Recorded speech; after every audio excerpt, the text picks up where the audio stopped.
That 2 a.m. wake-up call isn't about the water you drank. Your body's been lying to you, and the real culprit has been hiding in plain sight the entire time. Most people blame their bladder, cut back on fluids, and suffer through fragmented sleep for years without understanding what's actually happening inside their body while they rest. Your bladder isn't the villain here. It's just the messenger delivering news about a much deeper problem. The actual issue involves something called gravitational fluid redistribution, a process your body manages perfectly well during the day, but struggles with dramatically once you lie down at night. Understanding this changes everything. During your waking hours, gravity pulls fluid downward into your legs and feet. This happens to everyone. Stand for 8 hours, sit at a desk, walk around running errands, and fluid accumulates in your lower extremities. Your body expects this, but then bedtime arrives and suddenly gravity's rules change completely. When you finally lie horizontal, that accumulated fluid starts its journey back into your bloodstream. Slowly, steadily, over the next few hours, your blood volume increases. Your kidneys detect this change and respond the only way they know how. They filter out the excess and produce urine. This explains why you can go to bed feeling fine and wake up 2 hours later with an urgent need to visit the bathroom. The frustrating part? You did nothing wrong. You didn't drink too much water. You didn't eat the wrong foods. Your body simply followed its programming, processing the fluid shift that happens every single night when you transition from vertical to horizontal. This phenomenon intensifies with age. As you get older, your body becomes less efficient at managing these fluid shifts throughout the day. The accumulation in your legs becomes more pronounced. The nighttime redistribution becomes more dramatic. Your kidneys, still doing their job faithfully, produce more urine during the hours you're trying to sleep. But fluid redistribution is only part of the equation. Temperature regulation plays an equally critical role that most people never consider. Your body maintains a delicate thermal balance during sleep, and disrupting this balance triggers a cascade of effects that lead straight to nighttime bathroom trips. When your bedroom is too warm, your core body temperature stays elevated. This prevents you from entering the deeper, more restorative stages of sleep, where antidiuretic hormone production peaks. This hormone tells your kidneys to slow down urine production during the night. Without adequate levels, your kidneys keep working at daytime speed, filling your bladder faster than it should fill during rest. The opposite problem creates different issues. When your bedroom is too cold, your body responds by constricting blood vessels in your arms and legs. This protective mechanism keeps vital organs warm by redirecting blood toward your core. However, this sudden increase in core blood volume triggers your kidneys to produce more urine, attempting to lower what they perceive as excess fluid. Scientists call this response cold diuresis. It's the same reason you need to urinate more frequently when swimming in a cold pool. Your body interprets the temperature drop as a signal to reduce fluid volume, and your kidneys obediently comply. The timing of your fluid intake matters more than the amount. Most people know not to chug water right before bed, but they underestimate how long it takes for consumed fluids to work through their system. When you drink something, it doesn't instantly appear in your bladder. First, it gets absorbed through your stomach and intestines into your bloodstream. This increases your total blood volume. Your kidneys sense this increase and begin filtering it out to maintain proper balance. This entire process takes anywhere from 1 to 3 hours, depending on your metabolism and current hydration status. That seemingly innocent glass of water at 10 p.m. sets your kidneys up for peak production right around the time you're trying to stay asleep. Your body produces a hormone specifically designed to help you sleep through the night without bathroom interruptions. Anti-diuretic hormone levels naturally rise after dark, signaling your kidneys to conserve fluid and produce less urine. But drinking fluids too close to bedtime suppresses this hormone's release, keeping your kidneys in active daytime mode when they should be winding down. Research published in urology journals confirms what many people learn through frustrating experience.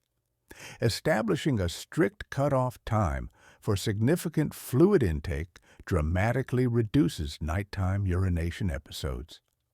Study participants who stopped drinking 3 hours before bed reduced their bathroom trips by 40%, compared to those who maintained a more relaxed 1-hour cutoff. The solution isn't drinking less overall, it's drinking smarter. Front-loading your hydration early in the day allows your body to process and eliminate excess fluid long before bedtime arrives. But fluid timing is just one piece of this puzzle. What you eat for dinner matters just as much as when you stop drinking. That healthy salad you're proud of eating might be sabotaging your sleep in ways you never imagined. Certain foods act as natural diuretics, forcing your kidneys to work harder during hours they should be resting. Celery, cucumbers, asparagus, bell peppers, and parsley all increase urine production. These vegetables are nutritious and beneficial during daytime hours, but consuming them within 3 hours of bedtime sets your body up for nocturnal disruption. The compounds in these foods actively stimulate kidney function, overriding your body's natural nighttime slowdown. Alcohol presents an even more direct problem. Beyond its well-known sleep disruption effects, alcohol specifically suppresses anti-diuretic hormone production. One glass of wine with dinner might seem harmless, but it keeps your kidneys working at full capacity throughout the night. The effect persists for hours after consumption, long after you've fallen asleep. Caffeine operates through a different mechanism, but produces similar results. Most people know not to drink coffee late in the day. What they miss is that caffeine hides in unexpected places. Chocolate, certain teas, and even some medications contain enough caffeine to affect kidney function hours later. That piece of dark chocolate after dinner could be the reason you're awake at 3 in the morning. Spicy foods create yet another issue. They don't necessarily increase urine production, but they irritate the bladder lining directly. This irritation makes your bladder hypersensitive, triggering urgency signals even when it's not particularly full. Your brain interprets these signals as genuine need, waking you up unnecessarily. The solution requires strategic meal planning. Finish your last substantial meal at least 3 hours before bed. This gives your body adequate time to process food, produce metabolic water, and eliminate excess fluid before you lie down. Choose dinner ingredients carefully, favoring cooked vegetables over raw ones, especially those known for diuretic properties. Your pre-bedtime bathroom routine probably needs a complete overhaul. Most people treat this final trip casually, going through the motions while thinking about tomorrow or scrolling through their phone. This distracted approach leaves significant urine volume behind, setting up an earlier wake-up call than necessary.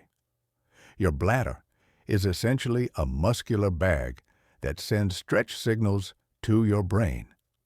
When you're rushing or distracted, you typically empty only 80 to 90% of its contents. That remaining 10 to 20% doesn't sound significant, but it dramatically shortens the time until your bladder reaches its wake-up threshold again. Medical professionals recommend a technique called double voiding to ensure complete emptying. This mindful practice takes just 2 extra minutes, but can add hours to your uninterrupted sleep. The technique is simple, but requires patience and consistency. Start by making this the absolute last thing you do before getting into bed. Sit down on the toilet, even if you're male. Standing prevents complete pelvic floor relaxation, which is essential for thorough emptying. Urinate normally without pushing or straining. Let gravity and muscle relaxation do the work until you feel finished. Here's the crucial part that most people skip. Don't stand up immediately. Remain seated for 30 to 60 seconds. Take a few deep breaths.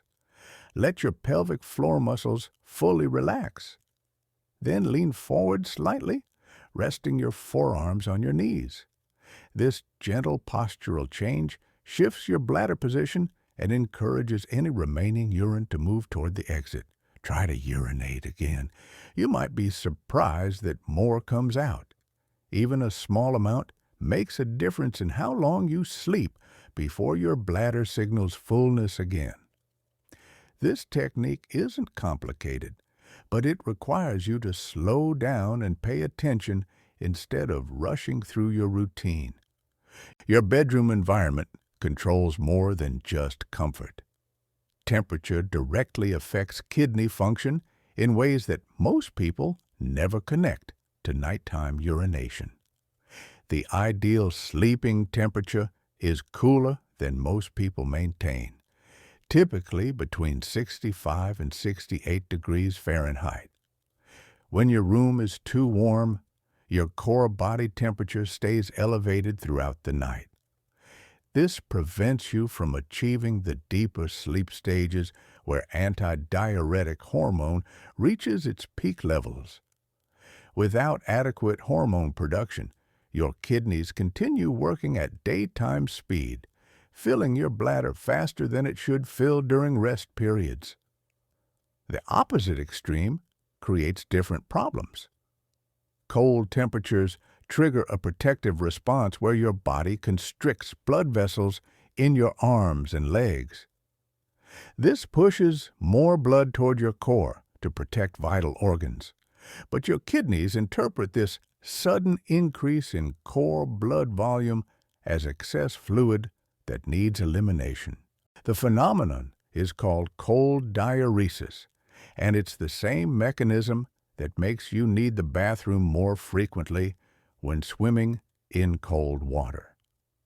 Your body isn't actually processing more fluid. It's simply redistributing existing fluid in a way that triggers kidney filtration. Creating the perfect sleep environment requires attention to both temperature and clothing. Set your thermostat to that cooler range, even if it feels slightly uncomfortable at first. Your body adapts within a few nights. Choose breathable fabrics like cotton, bamboo, or linen that allow heat to escape naturally. If you tend to get cold during the night, layering with a blanket you can easily remove works better than wearing heavy pajamas that trap heat against your skin all night. Now, we reach the most powerful intervention of all, the number one mistake almost everyone makes, and the one that can cut your nighttime bathroom trips in half starting tonight: your sleeping position. Throughout your entire day, gravity works against you in ways you probably never considered. While you're standing at work, sitting at your desk, or walking around running errands, fluid slowly accumulates in the tissues of your lower body. Your legs and ankles essentially become temporary storage tanks for excess fluid. This process is called peripheral edema, and it happens to virtually everyone to some degree. The effect becomes more pronounced as we age or if we spend long periods sitting. Then bedtime arrives. You lie down flat. Suddenly, for the first time in 16 hours, gravity stops forcing that fluid downward. Over the next several hours, that accumulated fluid gradually leaves your leg tissues and re-enters your bloodstream. Your blood volume increases steadily while you sleep. Your kidneys detect this rising blood volume and respond exactly as they're designed to do. They filter it out and produce urine. This massive delayed fluid shift is a primary driver of nighttime urination. The fluid that spent all day pooling in your legs finally gets processed hours after you fell asleep, right when you're in your deepest sleep cycle. The solution requires you to outsmart gravity before it disrupts your rest. You need that leg fluid processed by your kidneys during your waking hours, not at 2 in the morning. The most effective strategy is surprisingly simple: leg elevation. For 1 to 2 hours before bedtime, while you're reading or watching television, lie down and elevate your legs. Prop them on pillows, rest them on an ottoman, or lean them against a wall. The goal is positioning your ankles higher than your heart.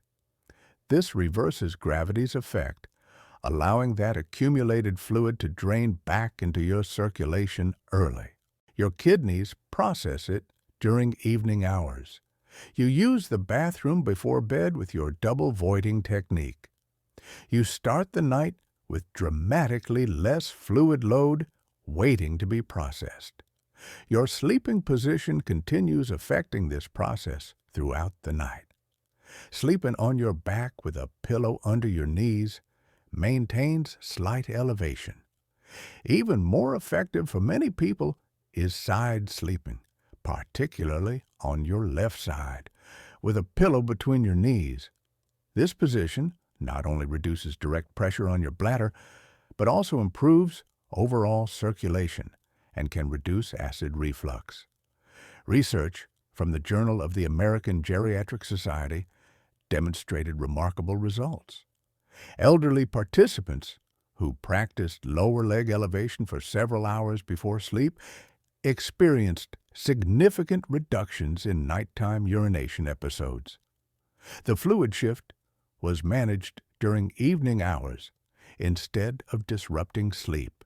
You now understand all 5 mistakes, but here's what you might be thinking. This feels overwhelming. 5 different changes. Where do you even start without getting discouraged after one night? Start with one. Just one. Pick the mistake that created that aha moment while you were learning about it. Maybe the 3-hour liquid cutoff resonated with you. Maybe you realized your late dinners were the culprit. Perhaps the double voiding technique seems like your biggest opportunity. Or maybe leg elevation before bed is your answer. Choose one. Focus exclusively on that single change for the next 3 nights. Don't try implementing everything simultaneously. That approach leads to feeling overwhelmed and quitting entirely. Small, consistent improvements create lasting change. Master one habit before adding another. The key to uninterrupted sleep isn't found in expensive supplements or complicated medical interventions. It's about understanding your body as an interconnected system. Your bladder isn't the problem. It's simply responding to signals created by fluid timing, temperature regulation, meal scheduling, bathroom habits, and gravitational fluid shifts. When you address these underlying causes, your bladder naturally settles into longer periods between bathroom trips. Your sleep deepens. You wake feeling genuinely rested instead of exhausted from multiple interruptions. Which mistake resonated most strongly with you? That's your starting point. Maybe you never realized how much that bedtime glass of water was affecting your sleep. Maybe you had no idea your sleeping position was causing fluid redistribution. Perhaps you never considered how room temperature influences kidney function.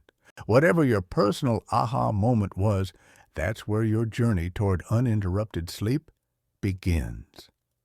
Start there tonight.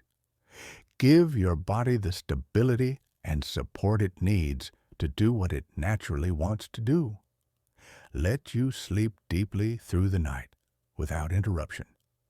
Your solution doesn't require dramatic lifestyle changes or medical intervention. It simply requires understanding how your body actually works and making small adjustments that work with your physiology instead of against it. Your next 7 nights don't have to look like the last 700. Pick your one change tonight. Maybe it's stopping liquids at 8 instead of 10. Maybe it's elevating your legs while you read. Maybe it's adjusting your thermostat down 3 degrees. Whatever feels most achievable, that's your starting point. Because the difference between fragmented sleep and genuine rest isn't found in what you're doing wrong. It's in what you haven't tried yet.